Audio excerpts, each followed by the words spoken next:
Hello everyone, welcome back on Mahatma Gandhi online platform पे आप सभी का स्वागत करता हूं मैं फिर से।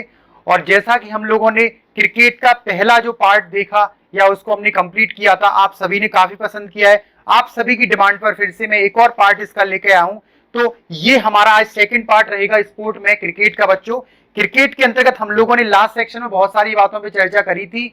हमने बताया था क्रिकेट की बेसिक रूल्स के बारे में, क्रिकेट की महत्वपूर्ण परिसर के बारे में।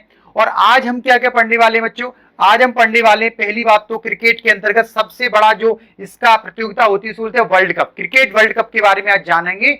यहां से एमपीपीएससी लगातार प्रश्न कर रहा है बच्चों कि कौन सा वर्ल्ड कप कब हुआ है, किस वर्ल्ड कप का क्या नाम था, किसने जीता है, ये सारी चीजों को आज हम चर्चा यहां पर करने वाले हैं। ठीक है, ठीक है। वर्ल्ड कप को स्टार्ट करने से पहले मैं कुछ और बातें आपको बता देता हूं जल्दी से, और ये हमारा सेक्शन क्या हो जाएगा, कंप्लीट होगा। ठीक है, तो चलिए यहां पर मैं सबसे पहले आपको जो है चर्चा करूंगा बच्चों।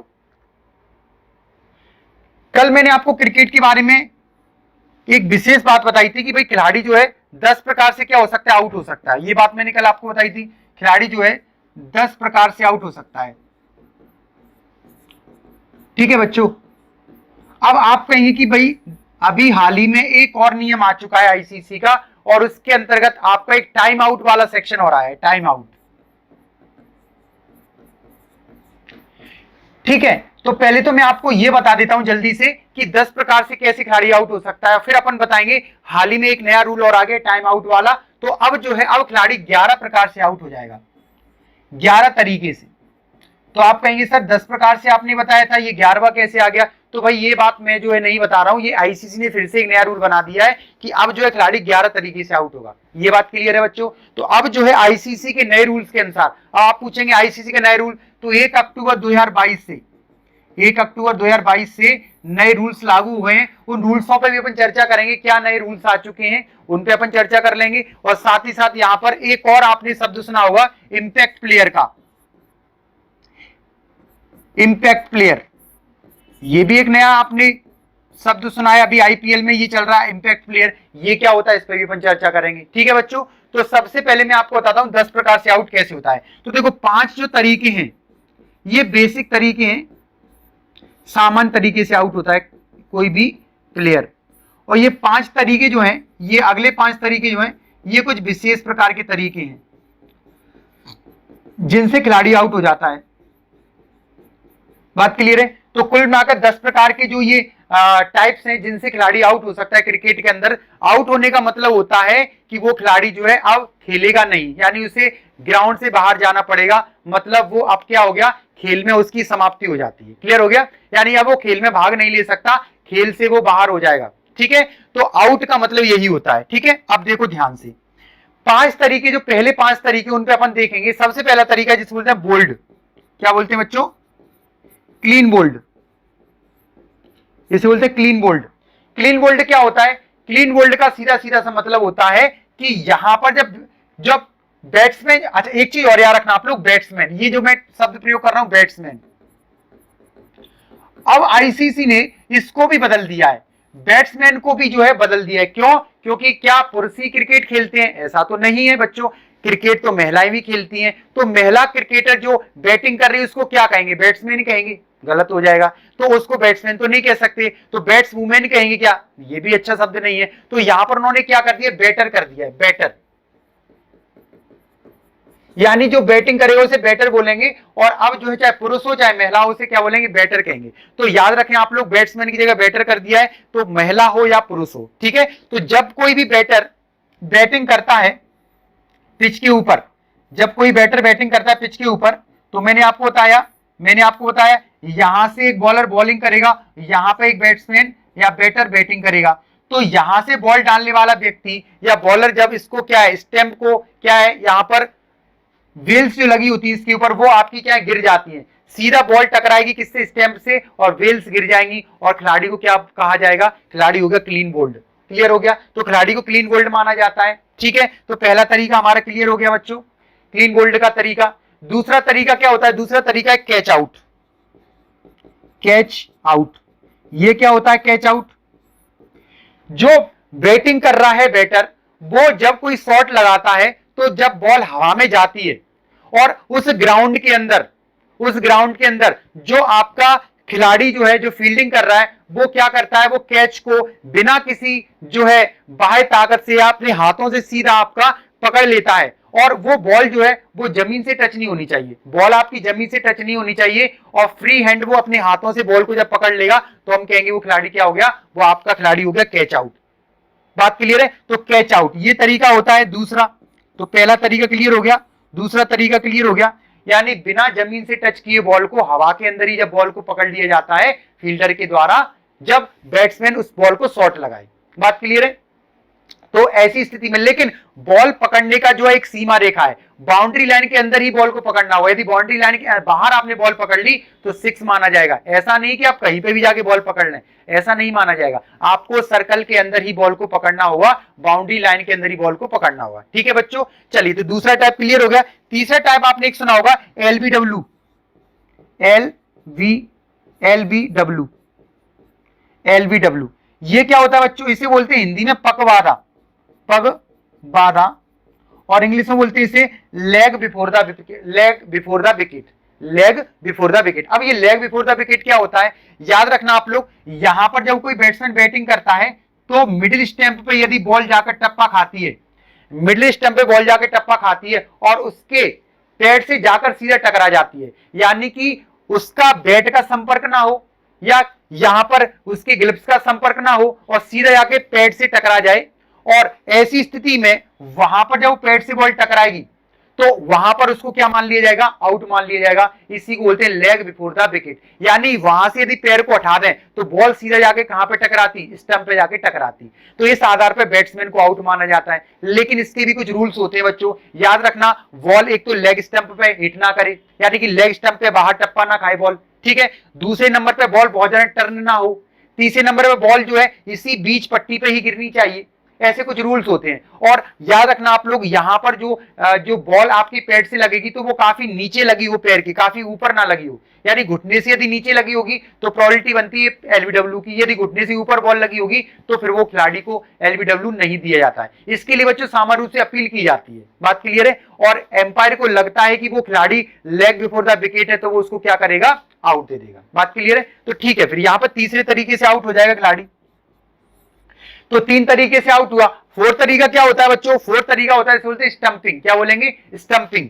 यानी कि सीधी सी बात है, यहां पर स्टंपिंग का मतलब होता है कि बैट्समैन जब शॉट लगाते समय यदि क्रीज से बाहर आ जाए और विकेट कीपर उसकी वेल्स को क्या कर दे, उड़ा दे या उसकी वेल्स को गिरा दे, तो उस खिलाड़ी को माना जाएगा कि वो क्या हो गया आपका, वो आपका स्टंपिंग हो गया। यानी ये जो पॉपिंग क्रीज है इसके अंदर रहकर ही आपको बैटिंग करनी होती है। किसी भी समय जब गेम आपका चल रहा है और ऐसी स्थिति में यदि आप क्रीज से बाहर आ चुके हैं तो आपको क्या मान लिया जाएगा, आपको स्टंपिंग आउट मान लिया जाएगा। ठीक है, तो चलिए फिर हमने ये भी जान लिया। 5वें नंबर पे देखते हैं स्टंपिंग हो गया। अब आते हैं हम लोग रनआउट। अगला हमारा कौन सा बच्चों? रनआउट का है। ये रनआउट क्या होता है? ये रनआउट क्या होता है? रनआउट का मतलब सीधा साधा ये आप समझना कि क्रिकेट में जब आप शॉट लगाते हैं तो ऐसी स्थिति में क्या करते हैं, आप रन करते हैं उस पिच के दोनों साइड। बात क्लियर है? और जब एक दौड़ आपकी पूरी हो जाती है तो उसे बोलते हैं कि आपने 1 रन बना लिया। जब आप 2 दौड़ पूरी कर लेते तो उसे आपने बोला 2 रन बना लिए। ठीक है, तो इन विकेटों के बीच में जब दोनों खिलाड़ी दौड़ते हैं तो ऐसी स्थिति में इस क्रीज के आने से पहले ही यदि विकेट कीपर या इधर पे बॉलर बॉल को क्या कर दे, स्टंपों से हिट कर दे या बेल्स को गिरा दे, आपके क्रीज आने से पहले, आपके क्रीज में आने से पहले यदि बॉलर या आपका विकेट कीपर स्टंपों को हिट कर दे बॉल के द्वारा, तो उसको मान लिया जाएगा क्या बच्चों, उसको मान लिया जाएगा कि खिलाड़ी क्या हो गया, रनआउट हो गया। खिलाड़ी क्या हो गया, रनआउट हो गया। तो इस प्रकार से देखो ये 5 बेसिक रूल्स जो मैंने आपको बताए, ये 5 तरीके सामान्य रूप से आउट होने के। अब कुछ विशेष तरीकों से खिलाड़ी आउट होता है, वो क्या होता है? पहला तो मैंने कल ही आपको बताया था, इसे बोलते हैं hit wicket. Hit wicket, hit wicket में क्या होता है बच्चों? हिट विकेट में मैंने आपको बताया कि बैटिंग करते समय यदि बैट्समैन का कोई बॉडी पार्ट या स्वयं उसका बैट या उसका कोई भी जो है शरीर पे कोई उपकरण पहने हुए, जैसे हेलमेट पहने हुए या कैप लगाई हुए, वो यदि स्टंप से टच हो जाता है और बेल्स गिर जाती हैं तो उस खिलाड़ी को आउट मान लिया जाएगा। बात आई समझ में? या तो कोई बॉडी पार्ट या उसका बैट या फिर उसका कोई भी शारीरिक उपकरण जो उस विकेट से टच हो गया और बेल्स गिर गई। बेल्स का गिरना बहुत जरूरी है, आउट तब तक नहीं माना जाए खिलाड़ी जब तक बेल्स ना गिरे।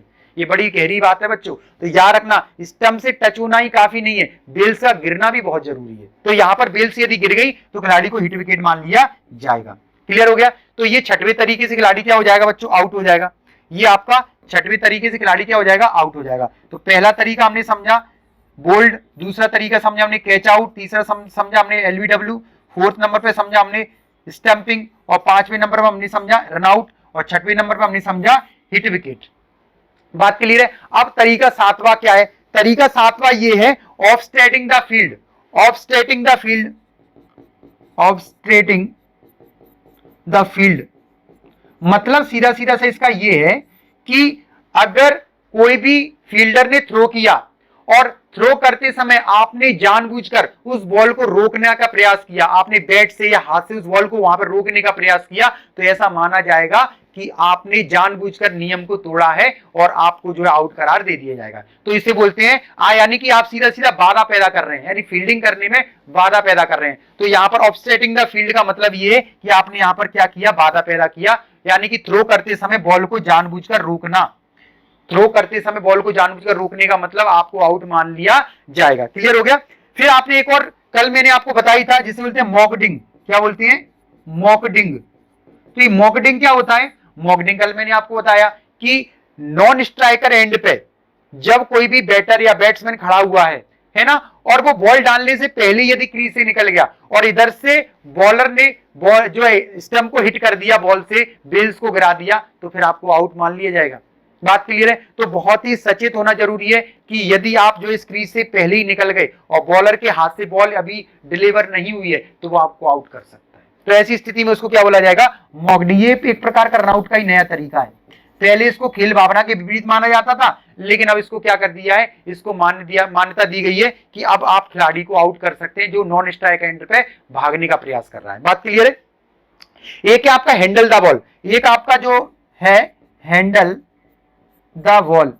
हैंडल द बॉल में क्या होता है बच्चों, जैसे आप बैटिंग कर रहे हैं और बैटिंग करते हुए आपके बैट से बॉल टकराकर वही पास में गिरती है और वो बॉल जो है वो एकदम से क्या है, वो आपकी विकेट की तरफ जाने का प्रयास कर रही है, और आपने क्या किया, आपने उस बॉल को हैंड से रोकने का प्रयास किया। आपने क्या किया, उस बॉल को हैंड से रोकने का प्रयास किया। इसका मतलब यही है कि आप क्या है, आउट माने जाएंगे, यानी आपने बॉल को रोकने का प्रयास किया है। आप बॉल को रोक सकते हैं आप बैट के द्वारा, बात क्लियर है, या पैर के द्वारा रोक सकते हैं, लेकिन आप जो है हैंड के द्वारा, यदि आपने हैंडल द बॉल, आपने हैंड के द्वारा यदि बॉल को रोकने का प्रयास किया तो फिर आपको आउट मान लिया जाएगा। एक बहुत ही अच्छा इसका मुझे किस्सा याद आ रहा है। एक बार स्टीव वॉ भारत में जब खेल रही थी टेस्ट क्रिकेट में, तब वहां पर उन्होंने ऐसा किया, अचानक से उनके बैट से बॉल लगी और वो बॉल जो है सीधा स्टंप की ओर अंदर की ओर आई और उन्होंने हाथ से उस बॉल को क्या कर दिया, बाहर कर दिया। ऐसी स्थिति में अपील की गई और अपील के दौरान उनको आउट करार दे दिया गया।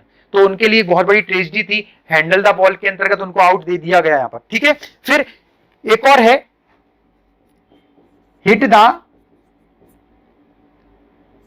Ball twice. Hit the ball twice, hit the ball twice. इसका मतलब क्या बच्चों, हिट द बॉल ट्वाइस का मतलब यह है कि यहां पर क्या होगा कि आपने बैट से बॉल को दो बार हिट किया है, एक बार रोका फिर दूसरी बार आपने शॉट को मारा। कुछ याद आ रहा है, बिल्कुल ये आपको याद आ रहा होगा, लगान मूवी के अंदर एक खिलाड़ी था और वो उसकी बहुत बड़ी बड़ी वियर्ड थी और उसको बीच में ऐसे बैट को पकड़ता था, उसने बॉल को ऐसे लिया और फिर उसके बाद उसको ऐसे हिट कर दिया। बात क्लियर है। तो वास्तव में वो जो है नियम आपने तोड़ दिया क्रिकेट का, यानी कि आप एक ही बार हिट कर सकते हैं बॉल को, ऐसा नहीं कि आप बॉल को रोकेंगे और फिर मारेंगे, ऐसे तो गलत हो जाएगा। तो बस ये नियम यहां पे बना दिया गया है कि ऐसा कोई भी खिलाड़ी नहीं करेगा। यदि ऐसा कोई करता है तो हिट द बॉल ट्वाइस के अंतर्गत उसको क्या मान लिया जाएगा, आउट मान लिया जाएगा। बात क्लियर है। तो देखिए यहां पर हमने जो है कितने रूल्स पढ़ लिए बच्चों, यहां पर हम लोगों ने, यहां पर आप देखो पहला, दूसरा, तीसरा, फोर्थ, फिफ्थ, उसके बाद 6, 7, 8, 9 और 10, ये तो मैंने आपको सारे रूल्स बता दिए थे कल। अब एक नया रूल्स क्या बता दिया है मैंने आपको नया रूल्स बता दिया बच्चों, ये वाला टाइम आउट। ये क्या है, टाइम आउट का सीधा सीधा मतलब यही है बच्चों कि यदि कोई भी प्लेयर आउट हो गया और उसके आउट होने के बाद जो नया प्लेयर ग्राउंड पे आएगा, यदि वो 2 मिनट के अंदर ग्राउंड पे नहीं आया, यदि वो 2 मिनट के अंदर ग्राउंड पे नहीं आया तो मान लेना कि वो खिलाड़ी आउट मान लिया जाएगा। यानी सीधी सी बात है, टाइम आउट के अंतर्गत उस खिलाड़ी को आउट दे दिया जाएगा। देखो कितनी बड़ी विडंबना है कि खेलने से पहले खिलाड़ी आउट हो गया बच्चों। जी हाँ, खेलने से पहले ही खिलाड़ी आउट हो जाता है इसमें। इसलिए वहां पर आपने देखा होगा कि जो आपने देखा होगा कि खिलाड़ी पहले से जो बैठे होते हैं ना, वो पैड पहन के बैठे होते हैं, वो पूरी तरह तैयार होकर बैठे होते हैं। ऐसा नहीं है कि वो पूरी तरह से तैयार होकर नहीं बैठे हैं, क्योंकि उनको पता है यदि वो उन्होंने समय लगा लिया, 2 मिनट से ज्यादा यदि हो गए तो टाइम आउट के अंतर्गत उनको क्या मान लिया जाएगा, आउट मान लिया जाएगा। तो ये है बच्चों 11वें नंबर का तरीका। अब प्रश्न आएगा कि 2 मिनट का रूल जो है कहां पर है। याद रखना, टेस्ट और वनडे में ये 2 मिनट का रूल है, यानी टेस्ट और वनडे के अंतर्गत जो है 2 मिनट के अंदर खिलाड़ी को आना होगा। लेकिन T20 में यहां पर 1 मिनट 30 सेकंड का है, मतलब लगभग 90 मिनट का है। तो T20 में लगभग 90 मिनट का जो ये टाइम आउट माना जाता है। तो यहां पर ये याद रखिएगा आप लोग, ठीक है बच्चों। तो बस ये कुछ बेसिक बातें थी जो मैंने आपको बता दिया। जल्दी से हम आगे बढ़ लेते हैं और अब हम जो है यहां पर जो है एक और रूल मैं आपको बताने वाला हूं। आईसीसी के कुछ नए रूल्स आए हैं और उन रूल्स के बारे में अपन चर्चा करेंगे, ठीक है बच्चों। तो यहां पर कुछ रूल्स के बारे में चर्चा कर लेते हैं आईसीसी के। तो आईसीसी कुछ नए रूल्स क्या क्या आए हैं, आईसीसी के नए नियम देखिए। आईसीसी के नए नियम में पहला नियम तो यही है कि यदि कोई खिलाड़ी आउट हो गया है, कोई खिलाड़ी यदि आउट हुआ और वो कैच आउट हुआ मान के चलो, तो याद रखना यहां पर जो स्ट्राइक लेगा, यानी ये पिच है, यहां पर ये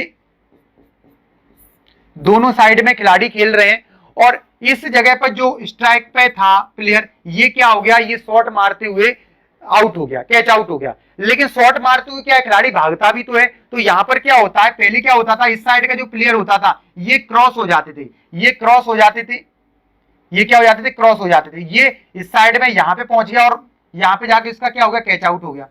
तो ये प्लेयर इधर पहुंच जाता था और इस पे स्ट्राइक आ जाती थी। लेकिन ये रूल अब बदल दिया, ये रूल अब क्या है, बदल दिया। अब रूल ये कर दिया कि किसी भी कंडीशन में अब खिलाड़ी की जो है वो चेंज नहीं होगा, भले ही वो क्रॉस क्यों ना हो गए हो। क्लियर है। अब जो है कैच आउट हुआ तो फिर नया जो स्ट्राइक है वो नया खिलाड़ी लेगा। न्यू स्ट्राइक कौन लेगा, तो याद रखना आप लोग पहली नंबर पे क्या है, स्ट्राइक रूल।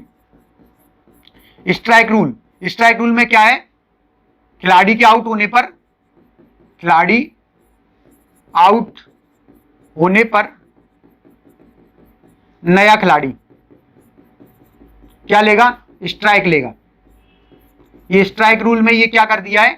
दूसरा जो रूल बदला है वो ये बदला है, कोविड के समय आपने देखा होगा कि कोविड के समय बहुत ज्यादा इंफेक्शन के चांस हो रहे थे। तो ऐसी स्थिति में क्या हुआ, जो खिलाड़ी जब बॉल जो है गेम के दौरान बॉल को यूज करते हैं तो बॉल पर सलाइवा लगाते हैं उसको चमकाने के लिए, उसको साइन करने के लिए बॉल पे लार, यानी कि अब जो है बॉल पर जो सलाइवा है, बॉल पर सलाइवा लगाने पर क्या लगा दिया, प्रतिबंध लगा दिया है। यानी इसमें आप अब बॉल पर सलाइवा नहीं लगा सकते हैं, नहीं तो आपको क्या, आपको पनिश किया जाएगा। क्लियर हो गया। तो ये रूल आपको याद रखना, बॉल पे सलाइवा लगाने पर समस्या हो गई है, ठीक है। तीसरा रूल क्या है बच्चों, तीसरा रूल ये है कि बैटिंग करते समय, बैटिंग करते समय यदि कोई फील्डर बैटर को जानबूझकर ध्यान भंग करने की कोशिश करता है, यानी कि कोई बैटर है बैटिंग कर रहा है और जानबूझ के क्या कर रहा है, उसके ध्यान भंग करने की कोशिश कर रहा है, तो ऐसी स्थिति में उसको भी क्या है, ये माना जाएगा कि इसने क्या है, नियमों का उल्लंघन किया है। और ऐसी स्थिति में क्या होगा, उसे 5 रन का क्या दिया जाएगा, अपोजिट टीम को लाभ। तो एक रूल ये भी किया गया है कि बैटिंग करते समय यदि फील्डर बैटर को क्या करता है, जानबूझकर ध्यान भंग करने की कोशिश करता है या एक्साइटेड करने की कोशिश करता है, तो ऐसी स्थिति में उस पर क्या है, ये रूल लागू हो जाएगा। क्लियर हो गया। और एक चीज और याद रखना आप लोग, यदि कोई टीम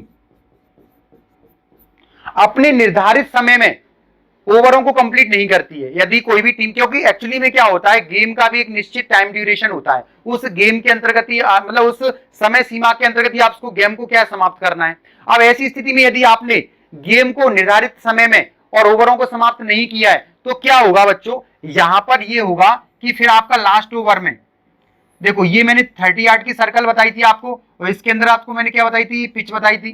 तो आपको पता है यहां पर जो है बाहर कितने 5 खिलाड़ी और अंदर 6 खिलाड़ी पावर प्ले में रखने पड़ते हैं। ठीक है, तो ऐसी स्थिति में क्या होगा, आपको एक खिलाड़ी और अंदर बुलाना होगा, यानी बाहर आपके 4 खिलाड़ी रह जाएंगे, यानी पहले 6 खिलाड़ी यहां रहते थे और 5 खिलाड़ी यहां। तो ऐसी स्थिति में लास्ट ओवर आपको क्या करना होगा, यहां पर एक खिलाड़ी और अंदर बुलाना होगा, यानी अब आपके 4 ही खिलाड़ी बाहर रह पाएंगे और आपके जो 7 खिलाड़ी अंदर आ जाएंगे। तो ऐसी स्थिति में क्या होगा, आपको एक और ये जुर्माना लगा दिया गया है एक खिलाड़ी को अंदर बुलाने का। बात क्लियर है? तो निर्धारित समय में यदि आपने ऐसा नहीं किया तो ये भी एक समस्या हो जाएगी। क्लियर हो गया? एक रूल मैंने आपको बता ही चुका हूं, मॉकडिंग वाला, ये भी नया रूल लागू कर दिया मॉकडिंग वाला। इसमें भी आप खिलाड़ी को क्या कर सकते हैं, आउट कर सकते हैं। ठीक है बच्चों, तो ये कुछ बेसिक इंफॉर्मेशन है आईसीसी के रूल्स को लेकर, खिलाड़ी किस प्रकार से आउट होता है, ये सभी बातें हमने यहाँ पे चर्चा कर ली है। चलिए अब हम आते हैं अपने मेन पॉइंट पर, और हमें यहाँ पर अब आगे बढ़ना है बच्चों। आज हम वर्ल्ड कप की बात कर रहे हैं, वर्ल्ड कप की बात कर रहे हैं, विश्व कप। तो याद रखिएगा बच्चों, क्रिकेट की सबसे बड़ी प्रतियोगिता, क्रिकेट का महाकुंभ, क्रिकेट का ये क्या है, महाकुंभ है। मतलब ये जो है प्रत्येक 4 वर्ष के दौरान आयोजित होता है बच्चों, और ये ऐसा महाकुंभ है जहां पर सर्वश्रेष्ठ की जो है दौड़ होती है, सर्वश्रेष्ठ की प्रतियोगिता होती है कि इन 4 वर्षों में कौन सी टीम श्रेष्ठ है, जिसने अपना लोहा मनवाया है। तो यहां पर ये एक ऐसी प्रतिस्पर्धा है जो पूरे वैश्विक स्तर पर विभिन्न प्रकार के जो क्रिकेट खेलने वाले देश हैं उनके बीच में आयोजित की जाती है। क्लियर हो गया? तो याद करेंगे, सबसे पहले हमें एग्जाम के पॉइंट ऑफ व्यू से क्या याद रखना है, ये सारी बातें इस स्लाइड में आपको दिखाई देंगी। यहां पर मैं बहुत सारी आपको जो है बातें बताऊंगा रोमांचित करने वाली कि क्या क्या चीजें यहाँ पे घटित हुई हैं, वो सभी पर अपन चर्चा भी करेंगे। ठीक है, तो चलिए देखते हैं। सबसे पहले पहला world cup, first world cup 1975 में हुआ है। पहली बात आप याद रखेंगे कि जो है वैश्विक स्तर पर या अंतरराष्ट्रीय स्तर पर वर्ल्ड कप की शुरुआत कब हुई बच्चों, तो याद रखना आप लोग, वैश्विक स्तर पर 1975 में हुई। आपको याद रखना कहां पर हुआ बच्चों, इंग्लैंड में हुआ। अच्छा एक चीज और याद रखना, क्रिकेट को सज्जनों का खेल भी कहते हैं, जेंटलमैन गेम। क्रिकेट को क्या कहते हैं बच्चों, सज्जनों का खेल भी कहते हैं, याद रखें आप लोग। और क्रिकेट के जो है जनक, टेस्ट क्रिकेट के जनक कौन है बच्चों,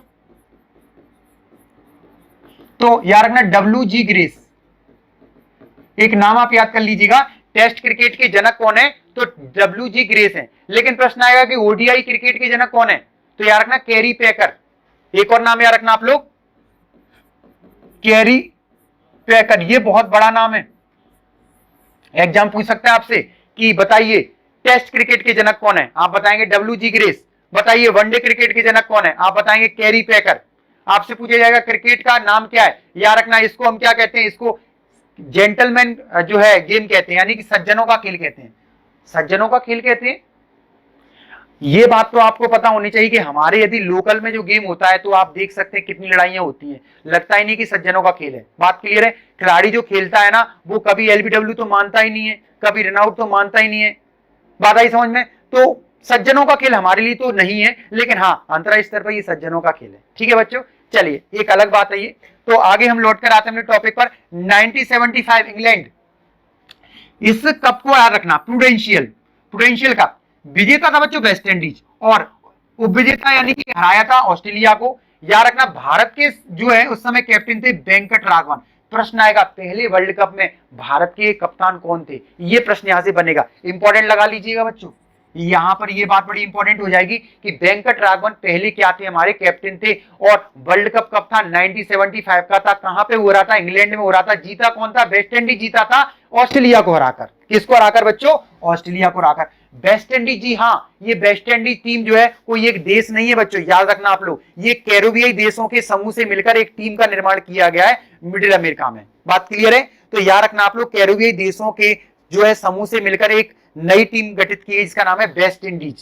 क्लियर हो गया? तो आप कहेंगे सर वेस्ट इंडीज कोई देश नहीं, बिल्कुल कोई देश नहीं है, ये कैरेबियाई देशों से मिलकर टीम को निर्माण किया गया है, इसका अपना एक बोर्ड गठित किया गया है। उस समय बहुत बड़ी और बहुत मजबूत टीम मानी जाती थी वेस्ट इंडीज, इसका इतना कहर था कि इसके आगे कोई टीम टिक नहीं पाती थी। बात क्लियर है बच्चों? तो याद रखिएगा दूसरा वर्ल्ड कप जो 1979 में हुआ था, ये भी इंग्लैंड में हुआ था। और बच्चों इंपॉर्टेंट बात है, इसका नाम ही प्रूडेंशियल कप था। तो पहले का नाम प्रूडेंशियल, दूसरे का नाम प्रूडेंशियल। जीता कौन था, फिर से वेस्ट इंडीज का ही क्या है, सिक्का यहां पर जम गया। फिर से वेस्ट इंडीज ने बता दिया कि उससे बेस्ट टीम कोई है ही नहीं। बात क्लियर है? क्यों? क्योंकि उसके पास बहुत बड़े बड़े नाम थे बच्चों। बात क्लियर है? उसके पास में क्लॉड लॉयड था, बात क्लियर है। उसके पास में कॉर्टनी एम्ब्रोस था, उसके पास में कॉर्टनी वॉल्स था, बात क्लियर है। तो ऐसे बहुत सारे प्लेयर थे। और एक बहुत बड़ा नाम जिसका नाम है विवियन रिचर्ड्स, एक बहुत बड़ा नाम विवियन रिचर्ड्स, जो सबसे आक्रामक क्रिकेट का जो है कह सकते हैं प्लेयर माना जाता है। ध्यान रखना आप लोग। इस समय इंग्लैंड को फिर से पराजित किया। हाँ, इंग्लैंड को फिर से नहीं, इंग्लैंड को पहली बार पराजित किया, इससे पहले ऑस्ट्रेलिया को पराजित किया था। इंग्लैंड हार गई और वेंकटराघवन हमारे जो है कैप्टन थे। भारत जो है, भारत तो यहाँ पर बहुत उसकी जो है पुअर कंडीशन थी, इस लेवल पर नहीं थी कि वो वर्ल्ड कप के बारे में सोच सके, ठीक है। लेकिन कहते हैं ना कि जो नहीं सोचता है लेकिन जो लगातार मेहनत करता है तो प्रकृति उसको एक बार मौका जरूर देती है। तो यहां पर भारत के साथ में एक इतिहास बनने वाला था। क्या इतिहास बनने वाला था? बिल्कुल बच्चों 1983 की मैं बात करने वाला हूं। अब यहां पर एक स्वर्णिम इतिहास बनेगा, भारतीय इतिहास, विश्व का इतिहास, क्रिकेट का इतिहास। क्या? 1983 1983 वो टाइम था बच्चों, इंग्लैंड में यहां पर फिर से जो है आयोजन किया गया क्रिकेट वर्ल्ड कप का। इंग्लैंड को लग रहा था कि वो जो है विजेता रहा है, अगली बार विजेता बन जाएगा, क्यों? उसकी तैयारी बहुत अच्छी थी। बात क्लियर है। और वेस्ट इंडीज को तो पता था कि कितनी भी तैयारी कर लो, मुझसे आगे तो कोई है ही नहीं। और बिल्कुल सही बात थी, वेस्ट इंडीज बहुत टॉप लेवल की टीम थी। लेकिन कुदरत को तो और ही मंजूर था। यहां पर बच्चों इस वर्ल्ड कप का नाम ही प्रूडेंशियल। तो टॉप 3 वर्ल्ड कप को याद रखना है आपको, प्रूडेंशियल कप के नाम से ही जाने जाते हैं। 1975, 1979 और 1983। बात क्लियर है बच्चों? याद रखिएगा जीता कौन था। जी हां, मैं जिस इतिहास की बात कर रहा हूं वो इतिहास बन चुका है, भारत इसमें जीत गया बच्चों। और भारत किसी को हराकर, किसको हराकर? भारत ने हराया था वेस्ट इंडीज को। तो कोई छोटी मोटी टीम नहीं थी बच्चों, उस समय की टॉप लेवल की टीम थी, 2 वर्ल्ड कप ऑलरेडी जीत चुकी थी, वेस्ट इंडीज को हरा दिया। उनको बिलीव ही नहीं हो रहा था कि कैसे हार गए। आप मूवी देख सकते हैं, 1983 मूवी भी बन चुकी है। ये एक ऐसा इतिहास लिखा गया था कि किसी को बिलीव नहीं था कि भारत इस वर्ल्ड कप को जीत पाएगा। लेकिन बच्चों एक व्यक्ति का नाम आपको याद रखना है, उस व्यक्ति का नाम है कपिल देव। इस व्यक्ति ने क्या कर दिया? इस व्यक्ति ने चमत्कार कर दिया। क्या चमत्कार कर दिया बच्चों? एक लीग मैच का था, लीग मैच का दौर था उस समय, जिम्बाब्वे का, भारत और जिम्बाब्वे का मैच चल रहा था और भारत को मैच जीतना बहुत जरूरी था। 17 रन पे 5 विकेट। कितने रन पे? 17, ओनली 17 रन पे 5 विकेट हो गए थे भारत के। सबने बोला कि ये मैच तो भारत बुरी तरह से हार जाएगा। लग रहा था कि भारत 100 का स्कोर भी यहाँ पे टच नहीं कर पाएगा। और यहाँ पे इतिहास रच दिया कपिल देव ने, और यहाँ पर उन्होंने 175 रन की पारी खेलकर भारत को मैच जिता दिया। और इस प्रकार से भारत फाइनल में पहुंचा। और भारत फाइनल में पहुंचा तो बच्चों याद रखना आप लोग, भारत ने वेस्ट इंडीज को भी हरा दिया, 183 रन का स्कोर दिया। और ऐसा लग रहा था कि भारत इस मैच को नहीं जीत पाएगा। लेकिन फाइनल में कपिल देव ने फिर से कमाल किया। एक ऐसा कैच उन्होंने कैच किया, एक ऐसा कैच उन्होंने लपका जो बड़ा ही इंपॉसिबल था। वो किसका कैच था? विवियन रिचर्ड्स का कैच था। बहुत ही तेज तर्रार बैट्समैन थे, उनको उन्होंने वहां पर आउट किया और उस प्रकार से भारत वहां पर मैच को जीत गया। और लॉर्ड्स में एक इतिहास बना, भारत ने यहाँ पर पहला विश्व कप जीत लिया। क्लियर हो गया? बस उसके बाद फिर यहाँ पर आप अगला देख सकते हैं। उसके बाद में 1987 में बच्चों भारत और पाकिस्तान ने इस वर्ल्ड कप का आयोजन कराया। इस वर्ल्ड कप का नाम था रिलायंस कप। ये बात इंपॉर्टेंट याद रखना आप लोग, रिलायंस कप था इसका नाम। और ये ऑस्ट्रेलिया ने बच्चों जीत लिया, एलन वॉर्डर की कप्तानी में ऑस्ट्रेलिया जीत लिया। उस समय भी कपिल देव कप्तान थे और यहाँ पे इंग्लैंड क्या रहा? विजेता रहा। ठीक है, आगे बढ़ते हैं हम लोग। अगला 1992 में हुआ, ये ऑस्ट्रेलिया न्यूजीलैंड में हुआ बच्चों, और इसका नाम था वैसन हेजेस कप। ये इंपॉर्टेंट बात है। तो यहाँ पर देखो बच्चों, आपको याद रखने हैं, यहाँ पर शुरुआत के 3 जो थे वो थे प्रूडेंशियल कप, फिर उसके बाद में रिलायंस कप, फिर उसके बाद में वैसन हेजेस कप, है ना। ये बच्चों जीता था पाकिस्तान ने। और यहाँ पर इमरान खान की कैप्टनसी में, इमरान खान यहाँ पर कैप्टन थे और उनकी कैप्टनसी में पहली बार पाकिस्तान ने यहाँ पर वर्ल्ड कप को जीत लिया। और किसको हरा दिया? इंग्लैंड को हरा दिया। इस समय भारत की ओर से कप्तान थे मोहम्मद अजरुद्दीन। तो ये भी भारत के बहुत बड़े जो है कप्तान रहे हैं, ये बहुत सफल प्लेयर रहे हैं भारत की तरफ से, मोहम्मद अजरुद्दीन। हालांकि बाद में इन पे जो है मैच फिक्सिंग के आरोप लगे, इनको जो है दंडित भी किया गया, इन पे जो है पनिशमेंट लगाई गई। ठीक है, तो एक अलग मैटर था। आगे बढ़ते हैं हम लोग 1996 में फिर से भारत, पाकिस्तान और श्रीलंका ने संयुक्त रूप से वर्ल्ड कप का आयोजन कराया और इसका नाम था विल्स कप। विल्स कप, जी हाँ बच्चों, विल्स कप 1996 में, ये वही वर्ल्ड कप है जहां पर ईडन गार्डन में भारत और श्रीलंका का सेमीफाइनल हो रहा था। और इसमें सचिन तेंदुलकर के आउट होने के बाद भारत के खिलाड़ी ताश के पत्तों की तरह ढेर हो गए और सारे खिलाड़ी जो है धीरे धीरे आउट होते चले गए। और भारत के खिलाड़ी 8 विकेट गिरने के बाद यहां पर जनता इतनी ज्यादा नाराज हो गई कि जनता ने मैच को पूरा ही नहीं होने दिया। यहाँ पर एक खिलाड़ी था विनोद कांबली जो लास्ट तक खेलते रहे, लेकिन वहां पर रन इतने ज्यादा थे कि वो पॉसिबल नहीं था कि भारत वहां पे जीत पाए। तो जनता ने क्या कर दिया, उसको उपद्रव कर दिया, वहां पर कई प्रकार के बोटल्स वगैरह फेंकना स्टार्ट कर दिया ग्राउंड के अंदर। तो यहां पर श्रीलंका को क्या कर दिया, विजेता घोषित कर दिया। क्लियर हो गया, और भारत हो गया उस वर्ल्ड कप से बाहर।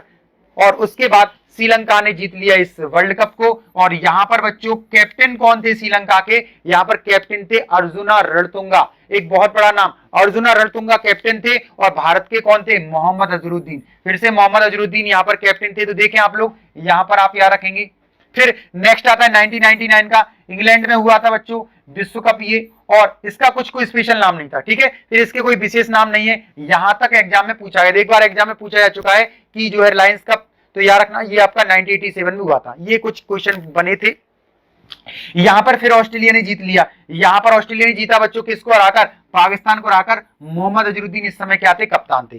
फिर बारी आती है 2003 में, ये मैच हुआ था दक्षिण अफ्रीका में। और यहां पर बच्चों, यहां पर एक इतिहास बनाने का मौका था किसके पास में, भारत के पास में। लेकिन कहते हैं कि यहां पर भारत जो है फाइनल को सही से संभाल नहीं सका और भारत ऑस्ट्रेलिया से पराजित हो गया। ऑस्ट्रेलिया ने इतना बड़ा स्कोर खड़ा किया 359 का, जो पॉसिबल नहीं था भारत के लिए। और भारत के जो है बहुत सारे खिलाड़ी जो है बहुत अच्छा परफॉर्म नहीं कर पाए फाइनल में।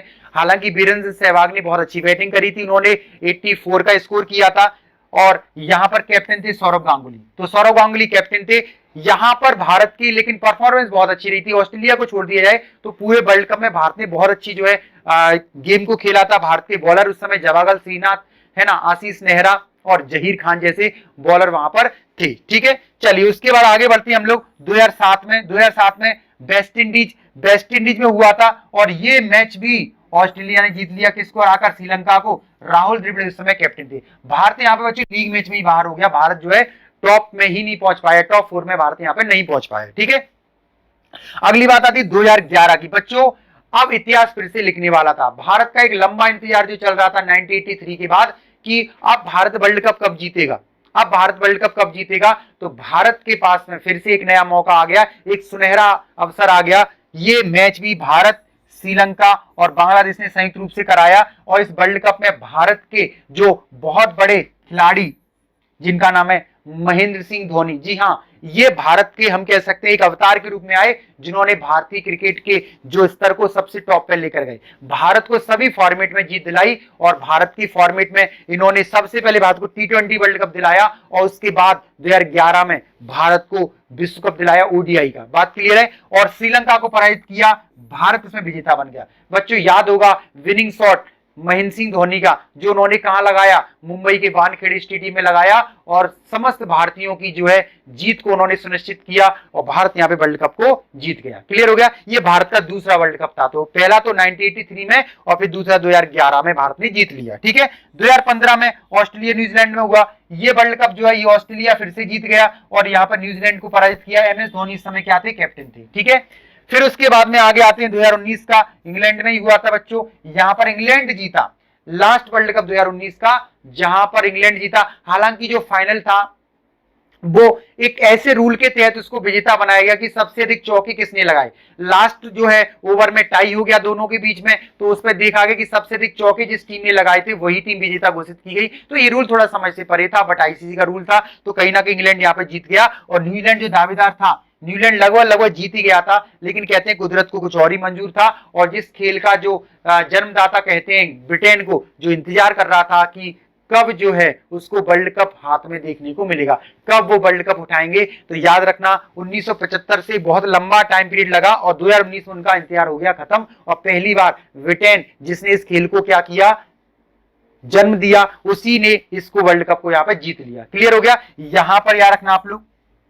विराट कोहली भारत के क्या थे, कैप्टन थे। विराट कोहली जो है यहाँ पर भारत के कैप्टन रहे। ठीक है, अगला 2023 में जो है भारत में ही होना है और ये वर्ल्ड कप जो है कह रहे हैं कि भारत इसमें अपनी जीत को फिर से सुनिश्चित करेगा, फिर से इतिहास दोहराएगा। लेकिन देखते हैं क्या होगा 2023 में जब वर्ल्ड कप होगा तो भारत की दावेदारी किस लेवल पर रहेगी, ये जानने की बात रहेगी। ठीक है बच्चों, चलिए आगे बढ़ते हैं हम लोग। फिर T20 वर्ल्ड कप की बात कर लेते हैं। T20 वर्ल्ड कप, जी हाँ, तीसरा फॉर्मेट T20 वर्ल्ड कप का होता है। तो याद रखना आप लोग, भारत अगर मैं बात करूं तो 2007 में भारत ने पहले ही वर्ल्ड कप में इतिहास रच दिया। बिल्कुल सही बात है। यहां पर वो इतिहास रचने वाले कौन थे? वो यहाँ पे फिर से MS धोनी। महेंद्र सिंह धोनी की कैप्टनसी में भारत ने हरा दिया किसको? भारत ने हरा दिया पाकिस्तान को। जी हाँ, आपने नाम सुना होगा मिसबा उल हक का। मिसबा उल हक ने लास्ट जो है यहाँ पर एक शॉट खेला था, जो है विकेट कीपर के ठीक पीछे शॉट खेला था, और वहां पर खड़े थे कौन? श्रीशांत, और उन्होंने बॉल को लपक लिया और भारत के जो है जितने भी समर्थक थे वो खुशी से झूम उठे। जी हाँ, वो कैच को लपकते ही भारत इस मैच को जीत गया और भारत को पहला T20 वर्ल्ड कप मिल गया बच्चों। ठीक है, तो याद रखना दक्षिण अफ्रीका में हुआ था। कब हुआ था? 2007 में। उसके बाद 2009 में हुआ, ये इंग्लैंड में हुआ था बच्चों। पाकिस्तान जीता, फिर अगला ही पाकिस्तान जीत गया श्रीलंका को हराकर, धोनी कैप्टन थे।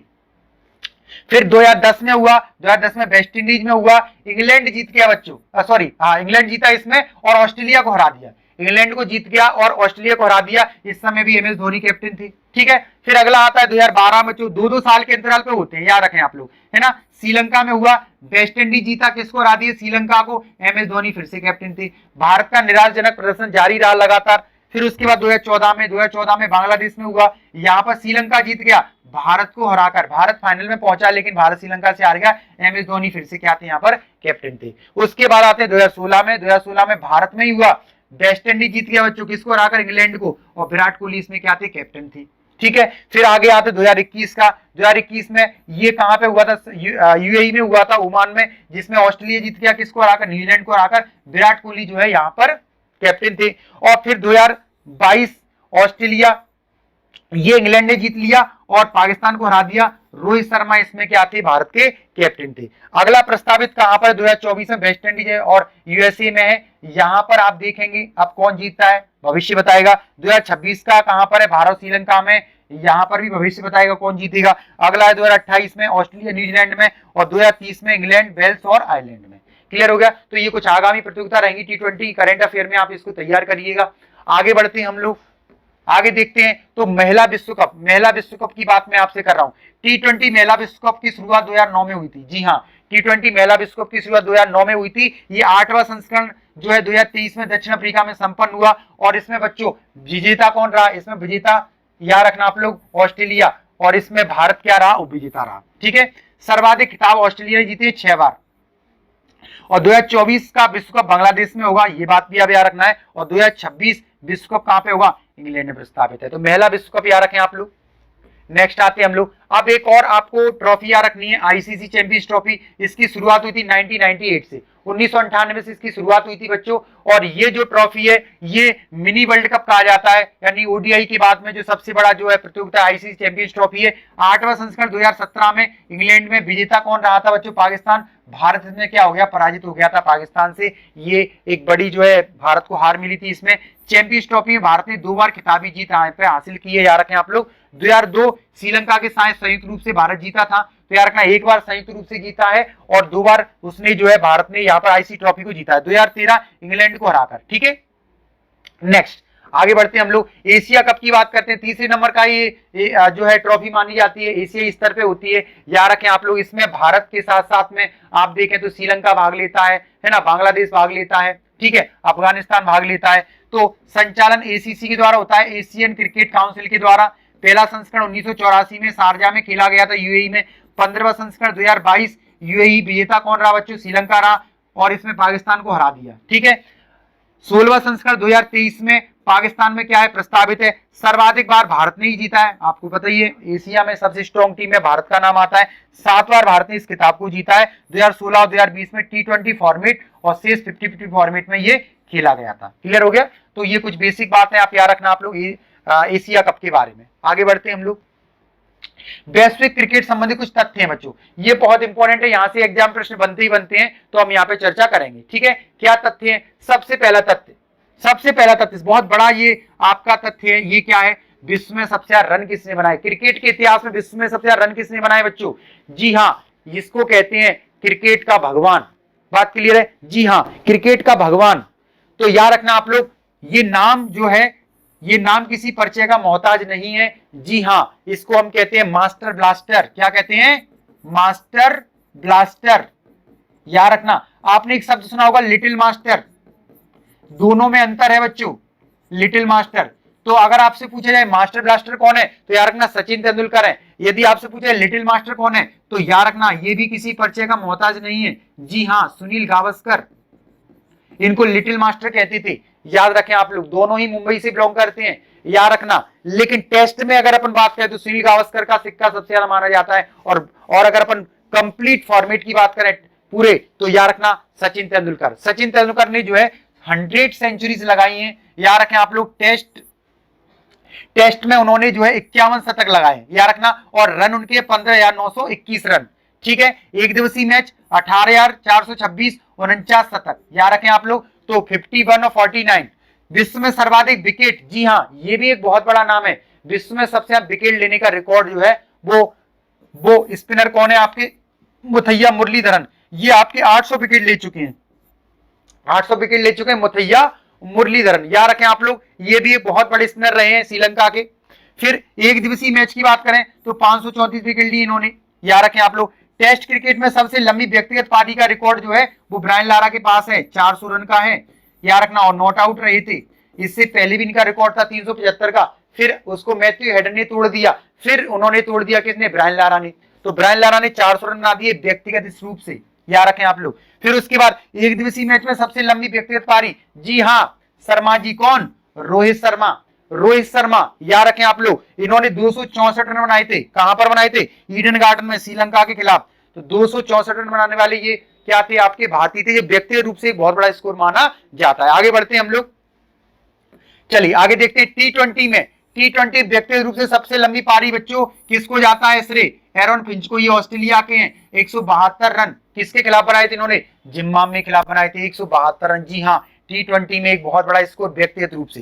टेस्ट मैच में सबसे तेज शतक, हाईली, यदि अपन बात करें फास्टेस्ट सेंचुरी की बात करें, सबसे तेज सेंचुरी की बात करें, तो यहां पर नाम आता है ब्रैडन मैकुलम का। ये न्यूजीलैंड के 54 गेंदों में, मात्र 54 गेंदों में, ये भी बहुत बड़े जो है प्लेयर माने गए न्यूजीलैंड के। आईपीएल में भी इन्होंने बहुत तेज सेंचुरी लगाई थी, याद रखें आप लोग।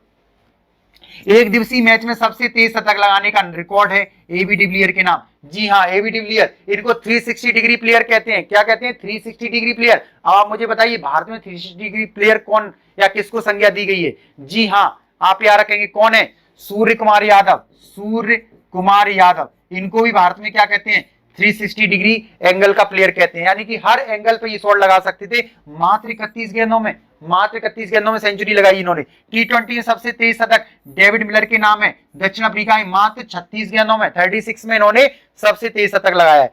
टेस्ट में सबसे पहले 10,000 रन बनाने वाले खिलाड़ी बच्चों कौन है, हमारे little master Sunil Gavaskar. Clear हो गया। एक दिवसीय मैच में सबसे पहले 10,000 रन बनाने वाले कोई और नहीं बल्कि हमारे मास्टर ब्लास्टर सचिन तेंदुलकर हैं, ठीक है। टेस्ट मैच में सबसे ज्यादा दोहरी शतक लगाने का रिकॉर्ड सर डॉन ब्रैडमैन को है। बच्चों याद रखना, सर डॉन ब्रैडमैन एक ऐसा नाम जिनका सबसे ज्यादा एवरेज है, 99 पॉइंट के समथिंग इनका एवरेज है। यानी कि ये लास्ट मैच में यदि सेंचुरी लगा देते तो इनका एवरेज 100 हो जाता। यानी कि अपने पूरे कैरियर में इन्होंने जो है सबसे अच्छा एवरेज मेंटेन किया है। तो याद रखें आप लोग, इनका जो है 12 दोहरी शतक इनकी क्या है, नाम है। और इनकी तुलना सचिन तेंदुलकर से की जाती थी। कहा जाता था कि सचिन तेंदुलकर इन्हीं की तरह खेलते हैं। याद रखना, इन्होंने सबसे सम्मान भी सचिन तेंदुलकर को ही दिया है। बात क्लियर है, याद रखिएगा, ठीक है। आगे बढ़ते भारतीय क्रिकेट संबंधी कुछ अन्य तथ्यों की। तो भारत के बारे में कुछ बेसिक बातें जान लेते। पहला टेस्ट मैच जो है वो 25 जून 1932 को किया गया था। पहला टेस्ट मैच कब हुआ था भारत का, 25 जून 1932 को, और भारत और इंग्लैंड के बीच हुआ था बच्चों। और उस समय कप्तान कौन थे, सीके नायडू थे। कौन थे, सीके नायडू। तो प्रश्न पूछा जाएगा भारत के पहले टेस्ट कप्तान कौन है, आपको आंसर लगाना है सीके नायडू। भारत ने पहला अपना टेस्ट मैच कब खेला, 1932 में खेला। किसके खिलाफ खेला था, इंग्लैंड के खिलाफ खेला था। लेकिन आजाद भारत 1948 में जब हम स्वतंत्र हुए तो भारत और ऑस्ट्रेलिया के बीच में पहला टेस्ट हुआ था। याद रखेंगे आप लोग, आजाद भारत की अपन बात करें, ठीक है। आगे बढ़ते हैं हम लोग। पहला एक दिवसीय मैच, पहला ओडीआई भारत ने कब खेला, 13 जुलाई 1974 को। याद रखें आप लोग, भारत और इंग्लैंड के बीच में हुआ था। और उस समय कप्तान कौन थे, अजीत वाडेकर। तो पहला टेस्ट कैप्टन हमारा कौन सा है, सीके नायडू। पहला ओडीआई कैप्टन हमारा कौन सा है, अजीत वाडेकर। याद रखेंगे आप लोग। पहला T20 भारत ने कब खेला, अपना पहला T20 भारत ने 2006 में खेला, जोहान्सबर्ग में खेला, भारत और दक्षिण अफ्रीका के बीच में। और बच्चों ये नाम बहुत कम आप माइंड में लगा पाओगे कि पहले T20 कैप्टन कौन है। जहां तक बच्चे क्या करेंगे, MS धोनी लगा देंगे। MS धोनी बिल्कुल भी नहीं है। पहले T20 कैप्टन हमारे कौन है, वीरेंद्र सहवाग है। तो ठीक है, फिर 3 नाम आपको याद रखने बच्चों। पहला नाम आ जाएगा तो CK नायडू, CK नायडू। दूसरा नाम आपको याद रखना है किसका, अजीत वाडेकर का, अजीत वाडेकर का। और तीसरा नाम आपको याद रखना है किसका, तो तीसरा नाम याद रखना है आपको वीरेंद्र सहवाग का, वीरेंद्र सहवाग का। क्लियर बच्चों, तो ये 3 नाम आपको याद रखने हैं। तो इस प्रकार से आपको यहां पर ये कंप्लीट होता है हमारा एक दिवसीय मैच का फॉर्मेट और T20 का फॉर्मेट। भारत की ओर से सबसे ज्यादा विकेट लेने का श्रेय किसको जाता है, अनिल कुंबले को जाता है। तो भारत की ओर से सबसे ज्यादा विकेट लेने का श्रेय किसको जाता है, अनिल कुंबले को। बच्चों 619 विकेट निकाले हैं, 619 विकेट, और एक दिवसीय में इन्होंने 334 विकेट निकाले हैं। क्लियर हो गया। अगला नेक्स्ट हम देखते हैं भारत के पहले कप्तान, भारत के पहले कप्तान। तो याद रखना भारत के पहले कप्तान थे CK नायडू, एक दिवसीय मैच में कौन थे, अजीत वाडेकर, और T20 में कौन थे, वीरेंद्र सहवाग। ये तीनों चीजें मैंने आपको अभी जस्ट बताई। ठीक है, आगे बढ़ते हैं हम लोग। किसी भारतीय द्वारा भारत में लगाया गया पहला टेस्ट शतक था लाला अमरनाथ का। ये इंपॉर्टेंट बात है, लाला अमरनाथ। लेकिन अगर आपसे पूछे जाए कि विदेशी धरती में पहला शतक, तो सैयद मुश्ताक अली। भारत में लगाने वाले लाला अमरनाथ है और विदेशी धरती में लगाने वाले कौन है, सैयद मुश्ताक अली है। बात क्लियर है। ठीक है, अगला पहला शतक जिसमें भारत जीता, विजय हजारे। हाँ, इनके नाम पर हम ट्रॉफी भी चला रहे हैं, विजय हजारे ट्रॉफी। तो जिसमें भारत जीत गया, पहला शतक लगाया था। किसी भारतीय द्वारा लगाया गया पहला एक दिवसीय शतक, याद रखना कपिल देव। मैंने आपको बताया था 1983 में जिम्बाब्वे के खिलाफ इन्होंने ताबड़तोड़ पारी खेली, एक ऐतिहासिक पारी खेली। याद रखना उस दिन की रिकॉर्डिंग नहीं हो पाई थी क्योंकि उस समय कुछ स्ट्राइक चल रही थी, तो वो रिकॉर्डिंग नहीं हो पाई, लेकिन इतिहास उस दिन जरूर बन गया था। 175 रन का, नॉट आउट 175 रन का इतिहास बना दिया था कपिल देव ने। जी हाँ, किसी भारतीय द्वारा लगाया गया पहला T20 शतक, बच्चों सुरेश रैना ने। ये भी बहुत इंपॉर्टेंट बात है कि किसी भारतीय द्वारा पहला T20 शतक किसने लगाया, सुरेश रैना ने। लेकिन प्रश्न आ जाए कि जो है यहाँ पर टेस्ट मैच में भारतीय खिलाड़ी द्वारा लगाया गया 13 शतक, तो 13 शतक में आ जाएगा तो 2 ही खिलाड़ी हैं, एक तो है वीरेंद्र सहवाग और दूसरा नाम है करुण नायर। गुमनाम में ये चले गए, पता नहीं चला, एक ही 13 शतक लगाने के बाद इनको बहुत ज्यादा चांस नहीं मिला। लेकिन याद रखना ये खिलाड़ी बहुत ही अलग है बच्चों, 2 तिहरी शतक लगा चुका है, 2 तिहरी शतक, और तीसरे तिहरी शतक की दहलीज पे थे, लेकिन दुर्भाग्यपूर्ण अनफॉर्चुनेटली वो नहीं लग पाया। नहीं तो संसार के पहले खिलाड़ी ऐसे बन जाते जिनके नाम 3 तिहरी शतक होते।